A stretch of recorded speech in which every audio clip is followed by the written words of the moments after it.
Bismillahirrahmanirrahim. Assalamualaikum warahmatullahi wabarakatuh. Assalamualaikum warahmatullahi wabarakatuh. Wa ala alihi wa sahbihi wa man tabi'ahu.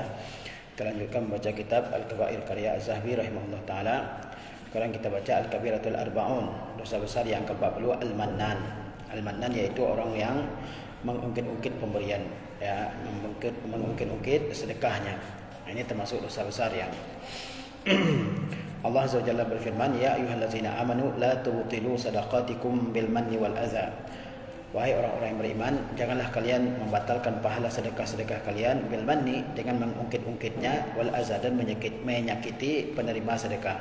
Jadi dalam ayat ini Allah Azza wa Jalla mengingatkan seseorang yang bersedekah agar tidak menghapuskan pahala sedekahnya dengan mengungkit-ungkit apa yang telah dia berikan, atau dengan menyakiti hati orang yang menerima sedekah tersebut. Qala Al-Wahidi rahimahullah berkata, wa huwa an yamunna bima a'ta. Ya, apa yang dimaksud dengan al-manni, yaitu kata Al-Wahidi, huwa an yamunna bima a'ta, yaitu seseorang mengungkit-ungkit apa yang telah dia berikan. Mengungkit-ungkit ya apa yang telah diberikan oleh seseorang, itu disebut dengan al-mannu, yang dilarang oleh Allah Azza wa Jalla dalam firman-Nya, ya ayyuhallazina amanu la tubtilu sadaqatikum bil manni wal adza. Wahai orang-orang yang beriman, jangan kalian batalkan pahala sedekah-sedekah kalian dengan mengungkit-ungkitnya, ya, wal adza, dan menyakitinya. Wa qala al-Kalbi berkata, bil manni, dengan mengungkit-ungkitnya, alallahi, ya, mengungkit-ungkitnya kepada Allah, fi sadaqatihi, dalam sedekahnya, ya, mengungkit-ungkit sedekahnya kepada Allah SWT. Ya, saya telah menyedekahkan ini, saya telah menyedekahkan itu, ya, mengungkit-ungkitnya kepada Allah SWT. Wal adza, dan wal adza, menyakiti, aili sahibiha, maksudnya menyakiti orang yang menerima sedekah tersebut. Wa fi sahihi anna Rasulullah sallallahu alaihi wasallam qala, dalam hadis sahih Rasulullah sallallahu alaihi wasallam bersabda, salasatun la yukallimuhumullahu wa la yanzuru ilaihim yaumal qiyamah. Ada 3 golongan yang tidak akan Allah ajak berbicara mereka pada hari kiamat, dan Allah tidak akan lihat mereka, ya, tidak akan Allah lihat dengan pandangan yang kasih sayang, ya, wala yuzakkihim, dan Allah tidak akan sucikan dari dosa-dosa mereka, walahum azabun alim, dan mereka akan mendapatkan azab yang pedih. Jadi ada 3 golongan yang tidak akan Allah ajak mereka berbicara pada hari kiamat. Allah tidak akan pandang mereka dengan pandangan yang penuh kasih sayang. Allah tidak akan sucikan mereka dari dosa-dosanya, ya, maksudnya diancam dengan neraka, dan bagi mereka azab yang pedih. Siapa 3 golongan tersebut? Al-musbil, ya. Yang pertama adalah al-musbil, kemudian wal mannan. Nah, ini dia wal mannan, yaitu orang yang mengungkit-ungkit pemberiannya. Wal munafiq sil'atahu bil halifil kazib, dan orang yang mengedarkan silahnya, barang dagangannya, bil halifil kazib, dengan sumpah yang palsu. Ya, 3 orang yang tidak akan Allah bicarakan, tidak akan Allah ajak bicara pada hari kiamat, yaitu siapa? Orang yang musbil, mannan, dan yang munafik sil'atahu bil halifil kazib. Kemudian dijelaskan oleh Az-Zahabi apa ketiga kelompok tersebut. Al-musbil huwallazi yusbilu izarahu aw thiyabahu aw qamisahu aw sarawilahu hatta takuna ila al-qadamain. Musbil adalah orang yang menjulurkan sarungnya atau kainnya atau gamisnya atau sirwalnya hatta takuna ila al-qadamain, sampai kedua mata kaki. Jadi musbil itu adalah orang yang menjulurkan pakaiannya, baik itu sarung, gamis, sirwal, ya, sampai kepada mata kaki, itu disebut dengan musbil, ya. Li'annahu sallallahu alaihi wasallam qala, karena Nabi SAW sudah bersabda, ma asfala minal ka'baini minal izari fa huwa finnar, apa yang melebihi kedua mata kaki dari pakaian, fa huwa finnar, maka dia di dalam neraka. Jadi al-musbil, orang yang melebihkan pakaiannya di bawah mata kakinya, itu terancam dengan neraka. Kata Rasulullah SAW, pakaian yang melewati kedua mata kaki itu tempatnya adalah di neraka. Ya, kemudian wal mannan, apa itu al mannan? Yaitu yang mengungkit-ungkit pemberian. Ya, kata ulama, Allah atau Rasulullah SAW dalam hadis ini, ya, menyamakan atau menyertakan penyebutan al-mannan dengan penyebutan al-musbil dan penyebutan orang-orang yang mengedarkan jual beli barangnya dengan sumpah palsu. Ya, itu menunjukkan bahwa al-mannan yang mengungkit-ungkit pemberiannya, itu termasuk orang yang melakukan dosa besar. Yang mengungkit-ungkit pemberiannya termasuk orang yang melakukan dosa besar, karena disertakan dengan dua dosa yang lainnya, yaitu yang menjulurkan pakainya di bawah mata kaki, dan juga yang mengedarkan barang dagangannya dengan sumpah palsu. Wa fil hadis aidan, dalam hadis yang lain juga, salah satu la yadkhulunal jannah, ada 3 kelompok yang tidak akan masuk surga. Maksudnya bukan tidak masuk surga sama sekali, tapi masuk surga setelah dibakar dosa-dosanya di dalam neraka.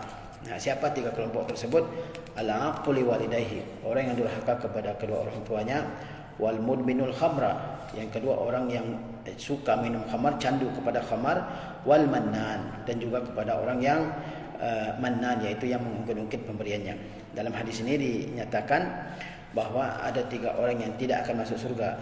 Tidak akan masuk surga maksudnya tidak akan masuk surga bersama orang-orang yang awal-awal masuk surga. Dia masuk surga setelah dibakar dosanya di neraka. Karena keyakinan ahlu sunnah mengatakan bahwa dosa selain syirik itu di bawah kehendak Allah Azza wa Jalla. Allah ampuni atau Allah bakar dosanya di neraka, kemudian Allah masukkan ke dalam surga. Siapa 3 orang yang tidak akan masuk neraka, masuk surga tersebut? Yaitu orang yang durhaka kepada kedua orang tuanya, orang yang suka minum khamar, dan juga orang yang mengungkit-ungkit pemberiannya. Lihat dalam hadis ini bahwa Nabi SAW menyertakan penyebutan orang yang suka mengungkit-ungkit pemberiannya dengan orang yang suka minum khamar dan dengan orang yang durhaka kepada kedua orang tuanya, menunjukkan bahwa dosa mengungkit-ungkit pemberian itu dosa besar, setara dengan dosa durhaka kepada kedua orang tua dan dosa minum khamar. Rawahun Nasa'i, diriwayatkan dalam Sunan Nasa'i. Wa fi aidan, dalam sebuah hadis juga dikatakan la yadkhulul jannata khibbun wala bakhilun wala mannan, tidak akan masuk surga khibbun, dan orang yang bakhil, serta mannan yang mungkit-ungkit pemberian. Wal khibbu huwal makru wal khadi'ah. Al khibbu itu adalah yang suka berbuat makar dan berbuat tipu daya. Dalam hadis ini dikatakan tidak akan masuk surga orang yang suka berbuat makar, berbuat tipu daya, orang yang pelit, dan juga orang yang mengungkit-ungkit pemberiannya. Wal mannan huwa allazi yu'ti syai'an aw yatasaddaqu bihi thumma yamunnu bihi. Apa itu al mannan? Yaitu orang yang memberikan sesuatu atau menyedekahkan sesuatu kemudian mengungkit-ungkitnya.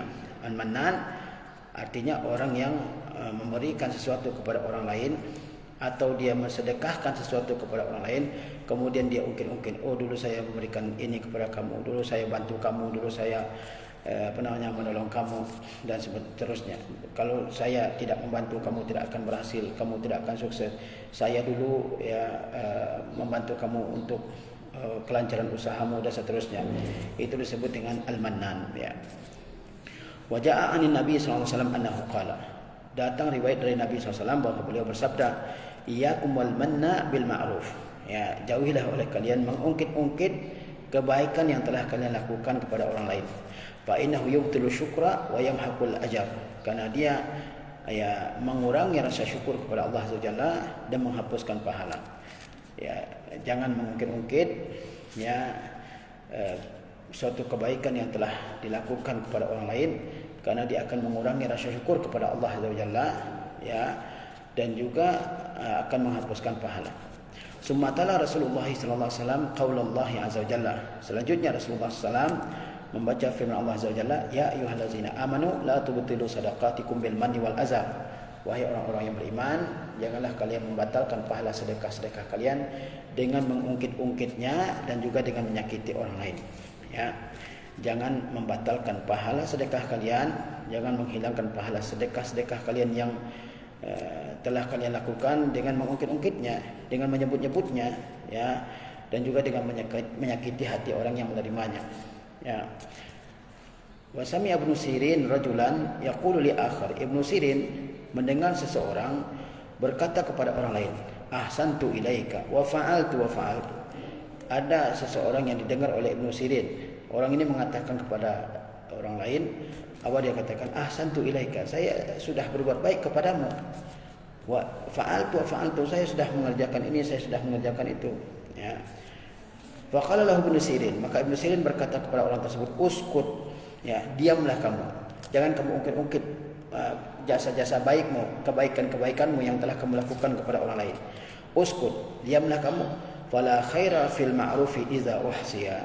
Kata Ibnu Sirin, tidak ada pahala pada kebaikan jika dihitung-hitung, jika disebut-sebut, jika diungkit-ungkit. Ya. Jadi dari kejadian ini ya bisa kita kita pahami bahwa orang-orang yang mengulang-ulang menyebutkan jasa-jasanya, kebaikannya kepada orang lain, maka pahala yang telah ditentukan baginya bisa hilang, ya, kalau dia mungkin-ungkit pemberiannya kepada orang lain. Wa kana ba'dhum yaqulu, sebagian orang mengatakan, man manna bi ma'rufihi saqata min syukrihi. Ada yang mengatakan dari orang-orang terdahulu, barang siapa yang mengungkit-ungkit kebaikannya, saqata min syukrihi, maka dia akan kurang mensyukurinya. Barang siapa yang mengungkit kebaikan yang telah dia lakukan, maka dia akan kurang mensyukuri perbuatan baik yang telah dia lakukan tersebut. Ya, wa man u'jiba bi amalihi habita ajruhu. Barang siapa yang takjub dengan amalnya, maka gugur pahalanya.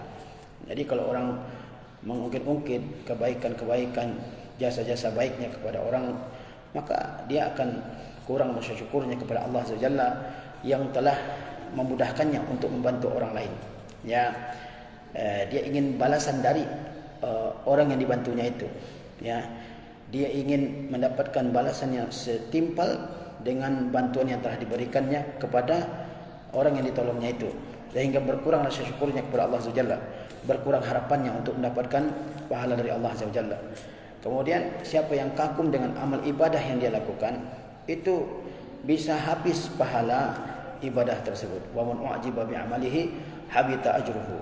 Ya, barang siapa yang kagum dengan amalnya, maka gugur pahalanya.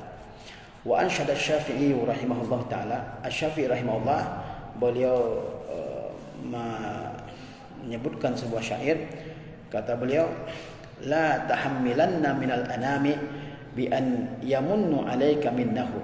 Ya, la tahammilanna minal anami bi an yamunnu 'alaika minnahu. Jangan marah dengan orang-orang yang mengungkit kebaikan dan jasa-jasanya kepadamu. Wakhtar li nafsika hazzaha. Ya, pilihlah takdir yang telah ditentukan bagi dirimu. Wasbir fa inna sabra junnah, dan bersabarlah karena kesabaran itu ibarat perisai dalam perperangan. Manur rijali 'alal qulubi asyaddu min waq'il asinnati. Ya, perbuatan mengungkit-ungkit yang dilakukan oleh orang-orang itu lebih menyakitkan, ya, di dalam hati daripada tusukan tombak, Jadi Asy-Syafi'i mengatakan, kalau ada orang yang memberikan sesuatu kepadamu, ya, materi, pertolongan dan sebagainya, lalu dia mengungkit-ungkitnya, maka kamu bersabar, ya, dan terimalah takdir dan ketentuan Allah Azza wa Jalla terhadap dirimu, dan bersabarlah menghadapi hal seperti itu, karena kesabaran itu adalah sesuatu yang bisa, ya, mencegah manusia dari mengeluhkan berbagai takdir yang buruk yang menimpanya. Kemudian beliau mengatakan betapa buruknya kebiasaan mengungkit-ungkit pemberian itu. Dia lebih menyakitkan dalam hati manusia, lebih sakit daripada tusukan tombak, Nah, jadi jangan diungkit-ungkit pemberian yang telah diberikan kepada orang lain, ya, karena itu bisa menghapuskan pahala yang Allah sediakan atas kebaikan yang telah dilakukan oleh seseorang. Dia merupakan dosa besar, dan mungkin-ungkit pemberian ini disamakan oleh Allah Azza wa Jalla dengan riya, ya. Ya ayyuhallazina amanu la tubtilu shadaqatikum bil manni wal adza. Wahai orang-orang yang beriman, jangan kalian hapuskan pahala-pahala sedekah kalian dengan mengungkit-ungkit, dengan menyakiti yang menerimanya, ya. Kemudian Allah SWT mengatakan, kallazi yunfiqu malahu ria'an nas. itu seperti orang-orang yang membelanjakan hartanya karena riya kepada manusia. Ya, karena riya kepada manusia. Mengungkit-ungkit pemberian yang telah diberikan kepada seseorang itu sama dengan berbuat riya dalam ibadah, dan itu tentu diancam dengan hilangnya pahala dari kebaikan seseorang. Nah, ini dosa besar yang disebutkan oleh Az-Zahabi, ya, dosa besar ke-40 yaitu mengungkit-ungkit pemberian. Mudah-mudahan Allah SWT ya menjauhkan kita semua dari dosa-dosa besar, termasuk juga dosa-dosa mengungkit-ungkit pemberian. Penting saya jelaskan kenapa kita ya mempelajari dosa-dosa besar, ya supaya kita bisa menjauhi dosa-dosa tersebut. Ya, sebagaimana dikatakan, araftu syarra la li syarri walakin li tawaqqih. Saya tahu yang buruk itu bukan untuk dilakukan, tapi untuk saya jauhi. Wa man la ya'rifu syarra yaqa'u fi. Karena orang yang tidak tahu yang buruk bisa dikhawatirkan dia terjatuh ke dalamnya. Sebagaimana Umar bin Khattab radhiyallahu taala anhu berkata bahwa tali-tali Islam ini, ikatan-ikatan Islam ini akan terlepas satu demi satu apabila di dalam agama Islam ini orang tidak mengetahui betapa buruknya jahiliyah. Jadi di samping mengetahui kebaikan, seseorang juga diharuskan mengetahui yang buruk supaya dia bisa menghindarinya. Sebagaimana Huzaifah bin Yaman, dia mengatakan orang-orang bertanya kebaikan kepada Rasulullah SAW, sementara saya menanyakan yang buruk, ya, karena saya khawatir keburukan itu menimpa saya. Ya, kana nasu yas'aluna Rasulullah SAW anil khair. Orang-orang bertanya kepada Rasulullah tentang kebaikan, wa kuntu as'aluhu anil syarri. Sedangkan saya bertanya kepada Rasulullah SAW tentang keburukan, makhafata an yudrikani, karena khawatir keburukan itu menimpa saya. Sebagaimana dikatakan, kaifa yattaqi man la yadri ma yattaqi. Bagaimana seseorang bisa menjauhi sesuatu yang dia tidak tahu bahayanya. Jadi kita harus mengetahui ya bahaya-bahaya melakukan dosa-dosa besar, ya, sehingga kita bisa menghindarinya. Demikian yang bisa diterangkan pada kesempatan ini. Wassalamualaikum warahmatullahi wabarakatuh.